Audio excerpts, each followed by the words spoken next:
मृत्युंजाय रुद्राय नीलकंठाय संभवे अमृतेशाय सर्वाय महादेवाय ते नमः। प्रिय भक्तगणों, आज आप श्रवण करेंगे दुख दरिद्र का नाश करने वाली भोलेनाथ की पौराणिक कथा। यह कथा शिव पुराण में वर्णित है। शिव पुराण में कहा गया है, जो भी भक्तगण इस कथा को शांत मन से भक्ति भाव से सुनता है तो उसकी जन्मों की दरिद्रता समाप्त हो जाती है। दरिद्र धनवान हो जाते हैं, रोगी रोग मुक्त हो जाते हैं, भाग्य का द्वार खुलता है। शिव जी माता पार्वती की कल्याणकारी कथा। यदि आपने यह कथा पूरे अंत तक सुन लिया तो यकीनन आपको अपनी परेशानियों का हल, भगवान के प्रति श्रद्धा और भक्ति 100 गुना ज्यादा बढ़ जाएगी। तो इसीलिए कथा को पूरे मन से सुने। पूरा सुनने से लाभ मिलता है और आधा अधूरा सुनने से भगवान का अपमान होता है। साथ ही आप सभी भक्तगण वीडियो को एक लाइक करके ओम नमः शिवाय का जयकारा लगा दीजिए। शिव पुराण के अनुसार एक गांव में एक गरीब ब्राह्मण अपनी पत्नी व अपने पुत्र के साथ रहा करता था। उसके पुत्र का नाम सोमदत्त था। वह गरीब बूढ़ा ब्राह्मण नित्य प्रति शिव जी को जल चढ़ाया करता था और उसकी पत्नी ब्राह्मणी को ये सब बिल्कुल भी पसंद नहीं था। प्रिय भक्तों, दरअसल ब्राह्मणी पहले बहुत पूजा पाठ करती, व्रत उपवास सब कुछ करती थी। इतना कुछ करने के बाद भी उसकी गरीबी दूर नहीं हो रही थी। जब ब्राह्मण जवान था तो कहीं से कथा सुनाकर पूजा पाठ करके दक्षिणा लाता, उसी से उसका गुजारा होता था। फिर भी ब्राह्मणी इस आस में पूजा पाठ करती थी, कभी न कभी उसकी गरीबी दूर होगी, किंतु उसके पूजा पाठ का कोई फल नहीं मिला। अब तो ब्राह्मण बूढ़ा हो गया था, उसमें इतनी शक्ति नहीं थी कि वह कहीं गांव-गांव में जाकर कथा कराए। वह बीमार रहने लगा। घर में कमाने वाला कोई भी नहीं था। ब्राह्मण का बेटा सोमदत्त गुरुकुल में पढ़ा करता था। अब ब्राह्मणी के घर में खाने के लाले पड़ गए तो वह गुस्से में पूजा पाठ करना छोड़ देती है और ब्राह्मण को भी पूजा पाठ करने से मना करने लगती है और कहती थी कि भोलेनाथ और अन्य देवी देवताओं का पूजा करते करते जवानी से बुढ़ापा आ गया, लेकिन भगवान ने हमारी गरीबी दूर नहीं की, उल्टा अब तो दाने दाने को मोहताज हो गए हैं। अरे, मेरी ही मति मारी गई थी कि मैंने दिन रात उपवास व्रत किया, जब तब मैं अपने शरीर को सुखा दिया। अब क्या देगा तुम्हारा शिव, जो तुम शिवलिंग पर जल चढ़ाया करते हो। प्रिय भक्तगणों, ब्राह्मणी की बातों को सुनकर ब्राह्मण कुछ नहीं कहता। उसे तो अपने आराध्य भोलेनाथ पर विश्वास था। अब ब्राह्मण का बेटा अपनी शिक्षा पूरी करके गुरुकुल से वापस अपने घर आ गया और अपनी माता पिता की सेवा करने लगा। एक दिन की बात है, सोमदत्त शिव मंदिर में अपने पिता के साथ पूजा पाठ कर रहा था और वहीं पर शिव भक्तों को कथा सुनाने लगा। वह कहता है कि जो भक्त भगवान की कथा को सुनते हैं, उनकी मन में जो इच्छा रहती है, भोलेनाथ उनकी मनोकामना पूरी करते हैं। प्रिय भक्तों, सोमदत्त की ये सब बातें मंदिर में पूजा करने आए उसी राज्य के राजा ने सुन लिया और उसे यह बात बहुत ही अच्छी लगी और उसने सोमदत्त को अपने यहाँ राजकुमारी को कथा सुनाने के लिए नौकरी पर रख लिया। अब सोमदत्त प्रतिदिन राजा के लड़की को कथा सुनाने जाया करता था। वहां से दक्षिणा में जो भी मिलता उसमें ही वह अपने परिवार का पालन पोषण करने लगा। इस पर भी ब्राह्मणी खुश नहीं थी। उसने कहा, मुझे अपने बच्चे की भविष्य की चिंता है। हमारा जीवन तो जैसे तैसे कट गया, लेकिन मेरे पुत्र का जीवन अभी बाकी है। हमारे मरने के बाद उसका क्या होगा। हमारी भक्ति पूजा पाठ का फल लगता है कभी नहीं मिलेगा। क्या भोलेनाथ को मेरा दुख दिखाई नहीं देता। मेरा पुत्र राजा के घर से जो कुछ भी लेकर आता है, माना कि उससे हमारे पूरे परिवार का पेट भर जाता है, किंतु और भी आवश्यकताएं कैसे पूरी होंगी। ईश्वर ने अपनी आंखें क्यों बंद कर रखी हैं। क्या मेरे पुत्र को हमारे तरह ही गरीबी में रहना होगा। प्रिय भक्तगणों, ब्राह्मण और ब्राह्मणी की ये करुण पुकार जब माता पार्वती ने सुना तो उन्होंने शिव जी से कहा, हे देव, हे महेश्वर, आप सर्वज्ञ हैं। आप क्यों इन दोनों की परीक्षा ले रहे हैं प्रभु? ब्राह्मण आपका परम भक्त है, अब आप उसके दुख का नाश करें प्रभु, अन्यथा कोई ब्राह्मण भी आपका पूजा करना बंद ना कर दे, कहीं उसके मन में आपके प्रति विश्वास समाप्त न हो जाए। भोलेनाथ ने कहा, हे देवी, आप चिंता ना करें, मैंने उनके भाग्य उदय का बीज तो पहले ही बो दिया है। अब हम दोनों को साथ में लक्ष्मी जी विष्णु जी को लेकर इस ब्राह्मण के घर जाने का समय आ गया है। मेरी कृपा के साथ ही वो ब्राह्मण दंपत्ति विष्णु लक्ष्मी के भी कृपा के पात्र हैं। उन दोनों पति पत्नी ने हम दोनों की पूजा एक साथ की है। हे देवी, पृथ्वी लोक पर जाकर हमें शिवलीला करनी है। प्रिय भक्तगणों, अब शिव जी तुरंत माता पार्वती जी के साथ नंदी पर सवार होकर बैकुंठ लोक में जाते हैं, जहां दयानिधि भगवान विष्णु शेषनाग के सैया पर विराजमान थे। माता लक्ष्मी उनके पांव दबा रही थीं। तब शिव जी ने विष्णु जी से पृथ्वी लोक पर चलने को कहा। विष्णु जी बोले, हे देवी लक्ष्मी, चलिए, हमारे भक्त का बुलावा आ गया है। अब क्या था, चारों देवी देवता ने साधु का भेष धारण कर पृथ्वी पर उपरोक्त ब्राह्मण के घर पहुंचकर अलख जगाई और कहा, अलख निरंजन, अलख निरंजन। घर में से बूढ़ा ब्राह्मण निकला। उसने उन्हें प्रणाम किया तो उन साधु भेषधारी भगवान विष्णु और शिव जी ने कहा, हम रात्रि में आपके घर पर विश्राम करेंगे। इस पर ब्राह्मण पुत्र सोमदत्त ने अतिथि देवो भव ऐसा विचार कर कहा, महाराज, मेरे घर में दक्षिणा में मिले दाल भात आदि से हम तीनों के भोजन की पूर्ति होती है, अतः मैं एक समय के भोजन की व्यवस्था कर सकता हूँ। साधुओं ने उसे एक बर्तन देकर कहा कि वह दाल भात इस बर्तन में बनाओ, तो हम सबका दोनों समय का भोजन बन जाया करेगा। इस प्रकार उस बर्तन में बने भोजन से दोनों समय के भोजन की पूर्ति हो गई। अगले दिन प्रातः में सोमदत्त जाने लगा तो साधु रूपी भगवान शिव जी ने पूछा, हे पुत्र, तुम कहाँ जा रहे हो? उसने कहा, हे साधु महाराज, मैं राजा की लड़की को कथा सुनाने जा रहा हूँ। साधु ने कहा, तुम कथा सुनाने के बाद राजा की लड़की से पूछना कि तुम किस अभिलाषा की पूर्ति के लिए कथा सुनती हो। अब सोमदत्त राजकुमारी को कथा सुनाने के बाद वही प्रश्न पूछता है कि तुम किस अभिलाषा की पूर्ति के लिए कथा सुनती हो।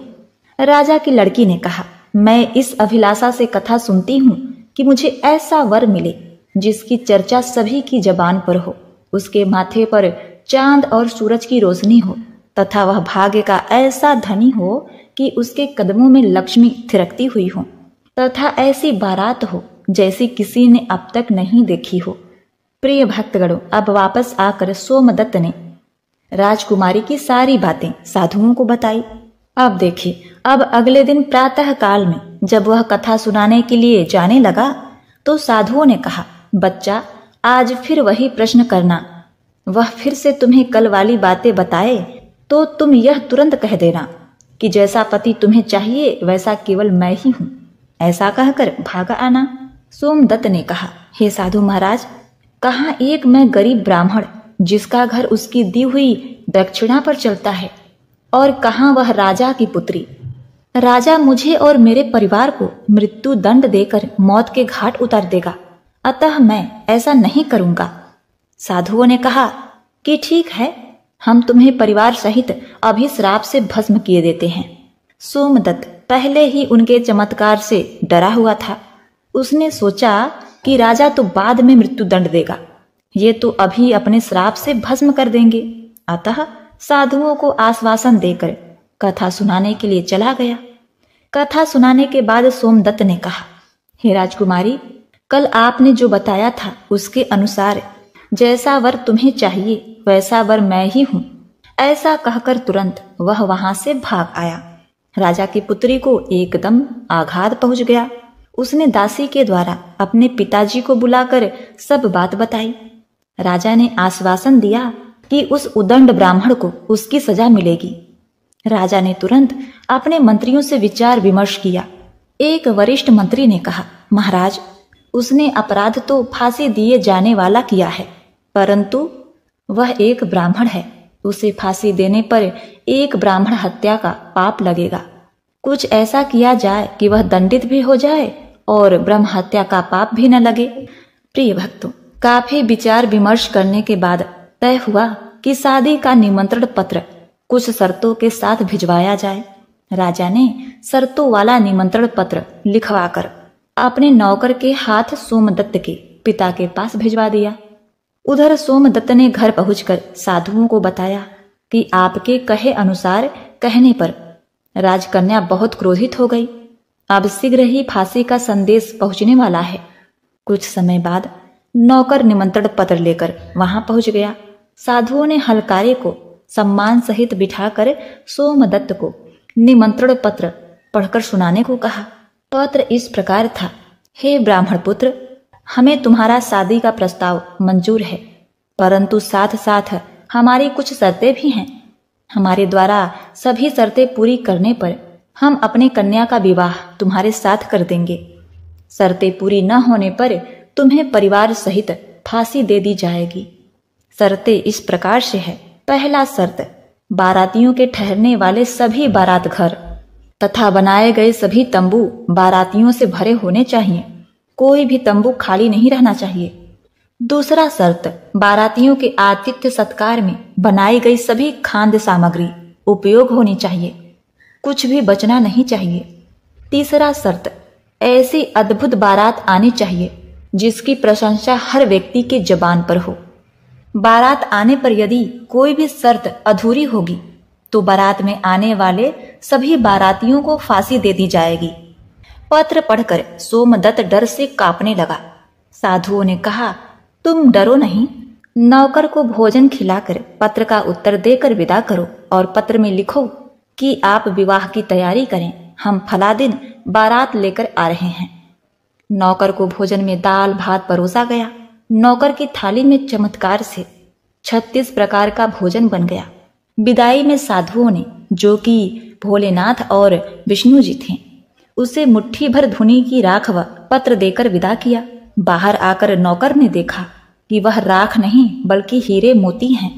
वह बहुत खुश हुआ। राजा ने सकारात्मक उत्तर प्राप्त होने पर विचार किया कि वह गरीब ब्राह्मण किसके भरोसे ऐसा कर रहा है। क्या कोई दुश्मन राजा उसका साथ दे रहा है? यही सोचकर राजा ने शहर के तमाम बारात घर सजवा दिए और अनेकानेक तंबू लगवा दिए। राजा का विश्वास था कि अधिक आदमी न आने के कारण वह शर्त हार जाएगा। सोमदत्त अपनी बारात में चलने के लिए जिसे भी कहता, वही उसे यह कहकर मना कर देता कि नहीं, तुम्हारा तो अंतिम समय आ गया है, हम बारात में तुम्हारे साथ मरने के लिए क्यों जाएं? ऐसी बात सुनकर वह बहुत ही परेशान था। शादी वाले दिन सोमदत्त को परेशान देखकर साधुओं ने कहा, पुत्र, आज तुम्हारा विवाह है और तुम परेशान हो रहे हो। तैयार होकर हमारे साथ चलो। तुम किसी बात की चिंता मत करो, हम तुम्हारे साथ हैं। सोमदत्त ने भाग्य में जो लिखा है वही होगा, यही सोचकर तैयार होकर साधुओं के साथ चल दिया। भगवान शिव जी ने इस बारात में चलने के लिए सभी देवताओं को मनुष्य रूप में आमंत्रित कर दिया तथा भूत प्रेत व अनेक गणों को भी शादी में बुला लिया, जिसके कारण सभी बारात घर व लगाए गए सभी तंबू भर गए। इसके बाद भी कुछ बाराती बिना तंबू के रह गए। राजा के पास सूचना भिजवाई गई कि बारातियों के ठहरने का और प्रबंध कराया जाए। सूचना मिलने पर राजा ने विचार किया कि कहां से इतने बाराती आ गए हैं, चलकर देखना चाहिए। राजा तुरंत वहां पहुंचा। राजा को आया देखकर शिव जी ने शुक्र व शनि जी को बच्चे के रूप में बनाकर भूख के कारण रुला दिया। राजा ने 2 बच्चों को रोते हुए देखकर पूछा कि यह बच्चे क्यों रो रहे हैं? साधु बने शिव जी ने कहा, इन्हें भूख लगी है राजन। राजा ने उन बच्चों को खाना खिलाने के लिए भेज दिया। कुछ समय बाद राजा के कर्मचारी ने आकर बताया कि महाराज, वे दोनों बच्चे तो सारा का सारा खाना खा गए हैं और फिर भी भूख भूख चिल्ला रहे हैं। ऐसा सुनकर राजा बहुत परेशान हुआ। उसने अपना घमंड त्याग कर साधुओं के सामने नतमस्तक होकर कहा, महाराज, अब मेरी लाज आपके हाथ में है। साधुओं ने कहा, कोई बात नहीं, सब कुछ ठीक हो जाएगा। तुम घर जाकर बारात की अगवानी की तैयारी करो। राजा ने शहर को बहुत ही सुंदर ढंग से सजाया। जगह जगह झालरों से पूरा शहर एक दुल्हन की तरह सजाया गया। सोमदत्त भी विवाह की पोशाक में एक राजकुमार की तरह बहुत सुंदर दिखाई दे रहा था। शाम के समय उसे एक सुंदर रथ में बिठाया गया। रथ के आगे अनेक प्रकार के बैंड बाजे नगाड़े वाले झूम रहे थे, नाच रहे थे। दूल्हे के मस्तक पर सेहरे को चांद और सूरज से सजाया गया। बाराती हाथ में मुद्राएं लेकर एक दूसरे पर न्यौछावर करके इधर उधर उड़ा रहे थे। बारात के इस बेहंगम दृश्य को देखकर लोग आपस में कहने लगे कि इस ब्राह्मण के भाग्य को तो देखो, इसके मस्तक के सेहरे में चांद सूरज और चारों तरफ से इस प्रकार धन लक्ष्मी उड़ाया जा रहा है, मानो किसी बड़े राजा की बारात निकल रही है। ऐसी बारात हमने अपने जीवन में कभी नहीं देखी और न आगे देखने की उम्मीद है। यह भाग्य का बड़ा धनी है। प्रजा के इस प्रकार के बातों को सुनकर सद्वाइन रूपी माता पार्वती उन्होंने कहा, प्रभु आप जिस पर कृपा करते हैं उसके लिए अन्न धन के भंडार खोल देते हैं। भगवान भोलेनाथ ने कहा, हे पार्वती, जो भक्तगण मेरी पूरी श्रद्धा भक्ति से पूजा करते हैं मैं उन्हें उनके पूजा का फल अवश्य देता हूँ। उन्हें दुख तभी तक झेलना पड़ता है जब तक कि उनके पाप कर्म खत्म नहीं हो जाते। पुण्य कर्म जैसे ही उदय होते हैं उनके भाग्य के दरवाजे खुल जाते हैं और जो भक्त भगवान की कथाओं को सुनता है उन्हें भी राजकुमारी की तरह फल प्राप्त होता है। राजकुमारी ने प्रतिदिन भगवान की कथाएं सुनी। उसने मन में जो भी कामना की उसे वह मिला। यह तो भोलेनाथ, माता पार्वती, विष्णु जी, लक्ष्मी जी के महिमा था, जिसके कारण ब्राह्मण धनी हो गया। उसका भी घर महल की तरह सुंदर हो गया। उसके घर में नौकर चाकर इत्यादि की कमी नहीं थी। अपार धन दौलत से घर भरा हुआ था और ब्राह्मणी ने भी फिर से भगवान की पूजा अर्चना करनी शुरू कर दी। खूब दान दक्षिणा देना शुरू कर दिया और नित्य प्रति भगवान के कथाओं को सुना करती थी। एक बार प्रेम से बोलिए, लक्ष्मी नारायण भगवान की जय, पार्वती पते हर हर महादेव। ओम नमः शिवाय। जय माता पार्वती। प्रिय भक्तगणों, आज आप श्रवण करेंगे शिव पुराण में वर्णित शिव पार्वती संवाद कथा। प्रिय भक्तगणों, एक बार भगवान शिव माता पार्वती के साथ भ्रमण कर रहे थे। उसी समय माता पार्वती भगवान शिव से कहने लगी, हे प्रभु, मेरे मन में 3 प्रश्न उठ रहे हैं। यदि आप मेरे इन तीनों प्रश्नों के उत्तर दे दें, मेरे मन के शंकाओं का समाधान कर दें, तो मेरे मन को बहुत ही शांति मिलेगी। तब भगवान शिव कहते हैं, हे पार्वती, तुम अपने तीनों प्रश्नों को बताओ। मैं तुम्हारे तीनों प्रश्नों के उत्तर देकर तुम्हें संतुष्ट करने का प्रयास करूंगा। माता पार्वती कहती हैं, प्रभु, मेरे 3 प्रश्न हैं। पहला प्रश्न, स्त्री के कौन से पूर्व जन्म के कर्मों से उसका पति से तलाक अर्थात दुराव हो जाता है। दूसरा प्रश्न, कौन सी स्त्री का पति सदा धनवान रहता है। तीसरा प्रश्न, कौन से मनुष्य के भाग में धन होते हुए भी वह गरीब ही रह जाता है। क्योंकि मैंने देखा है कि इस कलयुग में स्त्री पुरुषों का वैवाहिक जीवन 7 जन्मों का तो दूर 7 दिन, 7 महीने, 7 साल तक भी नहीं टिकता। बहुत सारे स्त्री पुरुष अपने पवित्र वैवाहिक जीवन को बर्बाद कर रहे हैं। ऐसा क्यों हो रहा है? माता पार्वती की बातों को सुनकर शिव जी ने कहा, हे देवी पार्वती, मैं एक छोटी सी कथा सुना रहा हूँ। इस कथा को सुनकर आपके तीनों प्रश्नों के उत्तर निश्चित ही मिल जाएंगे। इस प्रिय भक्तगणों, आपसे भी निवेदन है कि इस कथा को आधा अधूरा छोड़े बिना पूरे अंत तक श्रवण करिएगा। मद्रास नामक स्थान पर बहुत समय पहले वहां एक ब्राह्मण रहता था। उस समय सरस्वती और लक्ष्मी की आपस में नहीं बनती थी, इसीलिए वह सरस्वती का पुजारी ब्राह्मण निर्धन था। वह प्राचीन परंपरा के अनुसार शिष्यों को पढ़ाता था। गुरुकुल की परंपरा के अनुसार शिष्य उसके लिए गांव जाकर भिक्षा मांगते थे। भिक्षा में जो भी मिलता था उसी से उसका गुजारा हो जाता था। ब्राह्मण की पत्नी को बच्चा होने वाला था। ऐसे में ब्राह्मण की पत्नी को चिंता होने लगी कि उसकी संतान का लालन पालन इतनी गरीबी में कैसे होगा। इसी बात को लेकर वो अक्सर ब्राह्मण को उसकी गरीबी के लिए ताने मारने लगी। वे कहती, न जाने मुझे किन कर्मों की सजा मिली है जो मेरा विवाह मेरे पिता ने एक कंगाल से कर दिया। हे पार्वती, ब्राह्मण को ये बात अच्छी नहीं लगी। ताने सुन सुनकर वह परेशान हो चुका था। फिर एक दिन उसने एक फैसला लिया और अपने सबसे प्रिय और सूझबूझ वाले और सबसे तेजस्वी शिष्य को बुलाकर सारी जिम्मेदारी उसे दे दी। इसके बाद 4-5 महीने में लौटने का आश्वासन देकर धन कमाने राजधानी चला गया। ब्राह्मण के जाने के बाद वह शिष्य ने अपनी सारी जिम्मेदारियां ईमानदारी के साथ निभाया। आस पास के गांव वालों को जब पता चला तो सब लोगों ने मिलकर ब्राह्मण के यहाँ अनाज और जरूरत का बाकी सामान भिजवा दिया। आश्रम में बाकी शिष्यों को वह शिक्षा देने लगा। इस तरह सब कुछ सही रास्ते पर चलने लगा। एक रात को ब्राह्मणी ने पुत्र को जन्म दिया। दरवाजे के पास खड़े शिष्य को जब पता चला तो उसने सोचा कि आगे क्या क्या करना है। इस बारे में गांव के बुजुर्गों से सलाह लेनी चाहिए। हे पार्वती, वह जाने ही वाला था कि इतनी देर में वहां दुबला पतला ब्राह्मण लाठी के सहारे चलते हुए वहां आया। उसकी वेशभूषा देखकर शिष्यों को लगा कि शायद वह कोई भिखारी है। शिष्य बोला, ओ बाबा, कौन हो तुम? आधी रात को यहाँ कैसे आना हुआ? तो उस बुजुर्ग ने कहा, अभी मत पूछो कौन हूं मैं, मुझे कुछ काम है, मुझे अंदर जाने दो। उस दुबले पतले ब्राह्मण ने जवाब दिया। तो उस शिष्य ने कहा, ऐसे कैसे जाने दो?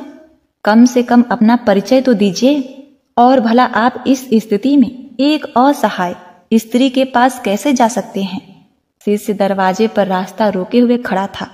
ब्राह्मण ने हंसते हुए जवाब दिया, तो सुनो, मैं विधाता हूं, सबका भाग्य लिखने वाला। आज यहाँ बच्चा पैदा हुआ है तो बस उसी का भाग्य लिखने चला आया। भाग्य लिखने वाले को कौन रोक सकता है भला? इतना कहते हुए वह ब्राह्मण हंसते हुए शिष्य को हटाकर अंदर चला गया।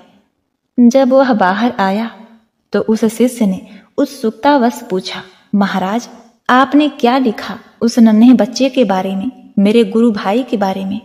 हे पार्वती, आज तक विधाता ने किसी को बताया है क्या कि उन्होंने किसके भाग्य में क्या लिखा है? परंतु शिष्य भी उन्हें ऐसे नहीं जाने देने वाला था। पीछा न छोड़ते देखकर ब्राह्मण विवश होकर बोला, यही जानना चाहते हो ना कि क्या लिखा है? तो मैंने यह लिखा है कि ये लड़का हमेशा निर्धन ही रहेगा।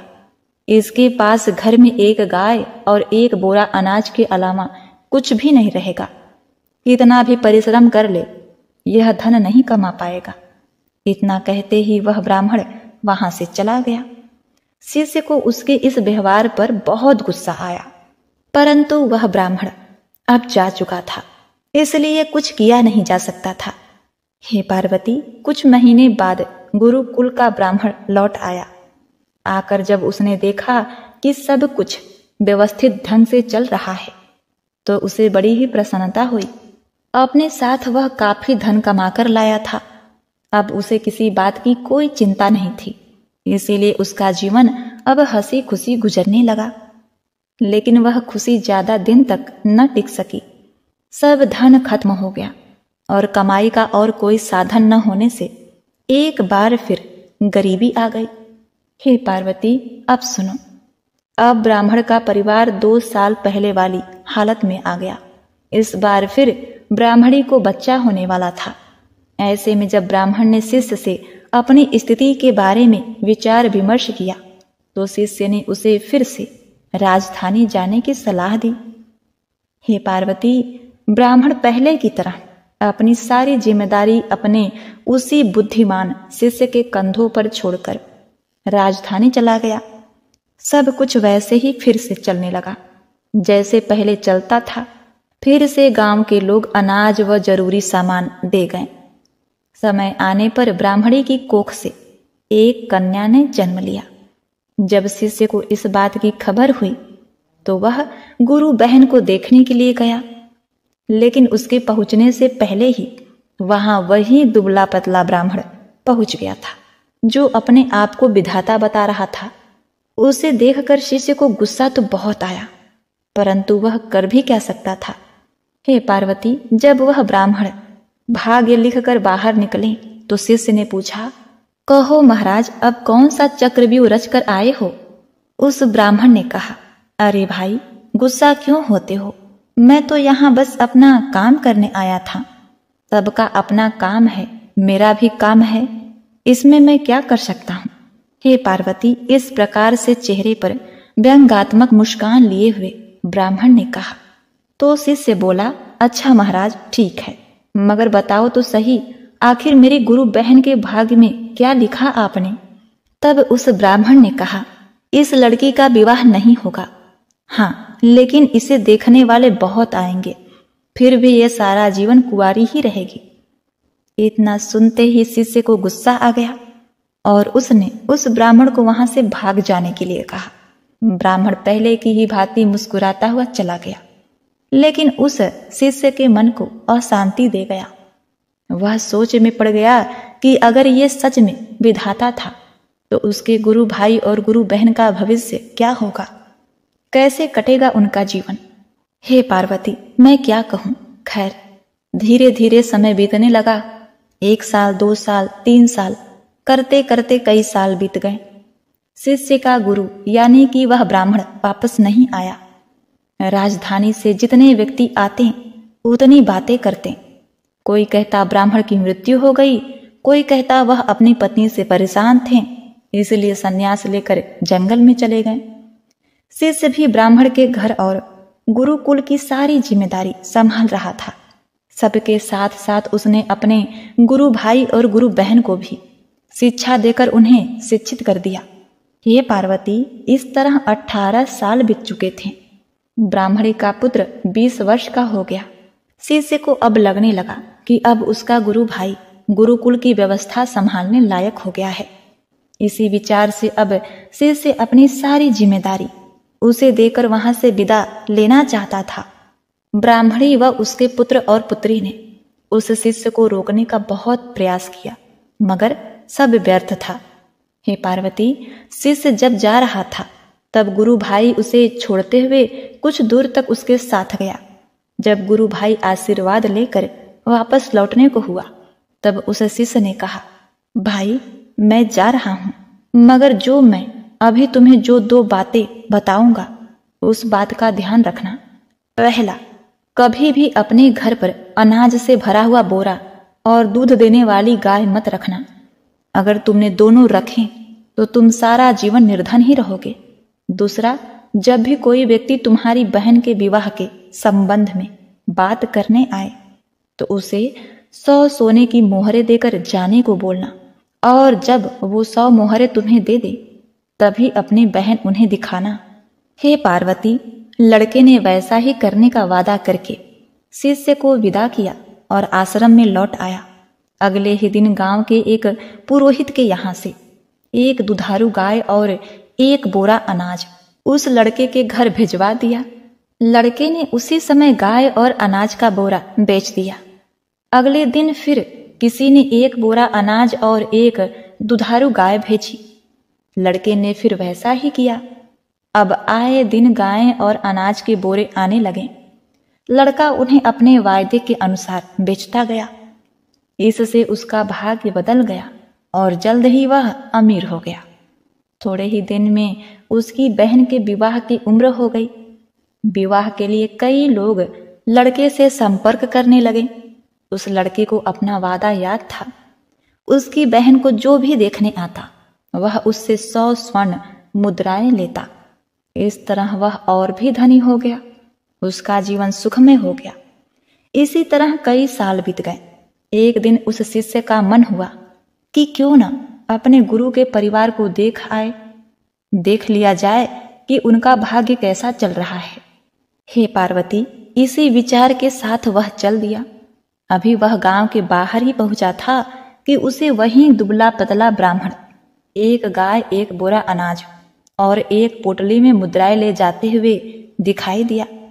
शिष्य ने आवाज लगाते हुए कहा, अरे महाराज, कहाँ जा रहे हैं? ब्राह्मण ने उसकी ओर देखा और गुस्से में ऊंची आवाज में बड़बड़ाना शुरू कर दिया। उस ब्राह्मण ने कहा, आ गए जले पर नमक छिड़कने। देख लो, यह सब तुम्हारा ही किया धरा है। रोज एक दूध देने वाली गाय, एक बोरा अनाज और 100 मुद्राएं देते देते मेरी ऐसी की तैसी हो रही है। दिमाग काम नहीं करता है कि तुम्हारे इस चक्रव्यूह से कैसे निकलूं। तो उस शिष्य ने कहा, मेरा चक्रव्यूह? महाराज, आप भूल रहे हैं कि भाग्य तो आप लिखते हैं, फिर भला मैं कैसे आपको किसी भी चक्रव्यूह में फंसा सकता हूं? शिष्य ने चुटकी लेते हुए उनसे कहा। तो उस ब्राह्मण ने कहा, बेटा, मैं तेरी बुद्धि से हार चुका हूं, मेरी सहायता कर और मुझे इस झंझट से निकाल। हे पार्वती, तब उस शिष्य ने कहा, महाराज, झंझट से निकलना है तो ये उन दोनों की भाग्य रेखाएं मिटा दीजिए। आप तो जानते हैं कि ये कलयुग है। आज का इंसान स्वयं अपनी बुद्धि से अपना भाग्य बनाता है। उदाहरण आप देख ही रहे हैं। तो उस ब्राह्मण ने कहा, ऐसे कैसे मिटा दूं मैं भाग्य की रेखाएं? शिष्य ने कहा, तो फिर उठाइए झंझट, मैं कुछ नहीं कर सकता। ब्राह्मण ने कहा, अरे नहीं बेटा, मेरा कुछ ख्याल करो। कब तक इसी काम में फंसा रहूंगा मैं भी मजबूर हूं। शिष्य ने कहा, मैं भी मजबूर हूं महाराज। अपने गुरु को वचन दिया है कि उनके परिवार का ख्याल रखूंगा। अब ऐसे में उनका साथ कैसे छोड़ दूं? वैसे भी इस दुनिया में कुछ पाने के लिए कुछ खोना पड़ता है, और फिर मुझे तो अपनी बहन का विवाह भी करना है। अगर आप मेरी बात मान लें तो आपको अपनी समस्या का हल मिल जाएगा। हे पार्वती, कुछ देर सोच विचार करने के बाद उस ब्राह्मण ने गाय, अनाज का बोरा और मुद्राओं की पोटली उस शिष्य को दे दिया और बोले, जाओ, मिटा दी उनकी भाग्य की रेखाएं। तुम्हें उनका जैसा भी भाग्य बनाना है बना लो, मैं कोई रुकावट नहीं डालूंगा। लेकिन हाँ, मेरी एक विनती है कि इस बारे में तुम किसी को बताना नहीं तो कोई भी मेरा आदर नहीं करेगा, किसी को मेरा भय नहीं रहेगा, जिसके कारण कोई मुझे याद नहीं करेगा। इतना कहते हुए ब्राह्मण जो भाग्य था वहां से चला गया, जो खुद को विधाता बता रहा था। तो हे पार्वती, इससे ये सिद्ध हो गया कि मनुष्य जो अपनी बुद्धि से अपना भाग्य बदल सकते हैं, यदि मनुष्य अपने लक्ष्य के लिए पूरी तरह से समर्पित हैं, तो ऐसी कोई चीज नहीं जो वो हासिल नहीं कर सकते। परेशानियों में ही मनुष्य के सफलता का रहस्य छुपा होता है। ये तो मनुष्य के मानसिकता पर निर्भर करता है कि उनका जीवन कैसा होने वाला है। और पार्वती, आपने पूछा था ना कि उस भिखारी का भाग्य क्या है? तो वह भिखारी बुद्धिहीन है, उसके अंदर बुद्धि लेस मात्र भी नहीं है, इसीलिए आज वह भिखारी है। यदि उसमें बुद्धि होती तो वह उस आंगन को खुद ना खोद कर, किसी अन्य से खुदवा कर उसमें से धन निकाल कर बाकी का धन अपने पास रखता और मेहनताना के रूप में उस खुदाई करने वाले को देता, और इस प्रकार वह धनवान बन जाता। किंतु बुद्धिहीन होने के कारण वह मरने के डर से खुदाई नहीं कर रहा है, वह अपने बुद्धि का इस्तेमाल बिल्कुल भी नहीं कर रहा। यदि मनुष्य का भाग्य रूठा हुआ है तो भी कोशिश करने से अपने बुद्धि से वह अपने भविष्य को बदल सकता है। मनुष्य में अथाह क्षमता है कि वह अपने भाग्य को बदल दे, किंतु मनुष्य अपने भाग्य पर ही रोता रहता है। भाग्य भी उसकी परीक्षा लेता है। उस भिखारी को यदि धनवान बनाना है तो सबसे पहले उसे सद्बुद्धि दीजिए। प्रिय भक्तगणों, भोलेनाथ की बातें सुनकर माता पार्वती अति संतुष्ट हुई। उन्होंने भोलेनाथ को बारंबार प्रणाम किया। पार्वती पते हर हर महादेव। ओम नमः शिवाय। प्रिय भक्तों, आइए अब श्रवण करते हैं भगवान शिव जी की आरती। जय शिव ओमकारा, ओम जय शिव ओमकारा। ब्रह्मा विष्णु सदा शिव अर्धांगी धारा। ओम जय शिव ओमकारा। एकानन चतुरानन पंचानन राजे। हंसानन गरुडासन वृषवाहन साजे। ओम जय शिव ओंकारा। दो भुज चार चतुर्भुज दस भुज अति सोहे। त्रिगुण रूप निरखता त्रिभुवन जन मोहे। ओम जय शिव ओंकारा। यक्ष माला बन माला मुंड माला धारी। चंदन मृग मद सोहे भाले शिश राशि। ओम जय शिव ओंकारा। श्वेतांबर पीतांबर बाघंबर अंगे। सनकादिक गरुडादिक भूतादि संगे। ओम जय शिव ओंकारा। करके मध्य कमंडलु चक्र त्रिशूल धरता। जग करता जग भरता जग संहारक करता। ओम जय शिव ओंकारा। ब्रह्मा विष्णु सदाशिव जानत अविवेका। प्रणवाक्षर मध्य ये तीनों एका। ओम जय शिव ओंकारा। काशी में विश्वनाथ विराजत नंदी ब्रह्मचारी। नित उठी भोग लगावत महिमा अति भारी। ओम जय शिव ओंकारा। त्रिगुण शिव जी की आरती जो कोई नर गावे। कहत शिवानंद स्वामी मन वांछित फल पावे।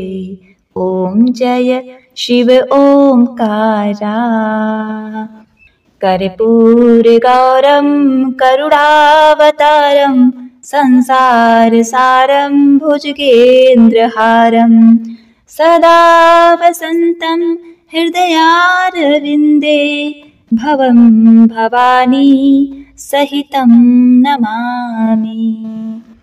प्रेम से बोलिए नमः पार्वती पते हर हर महादेव।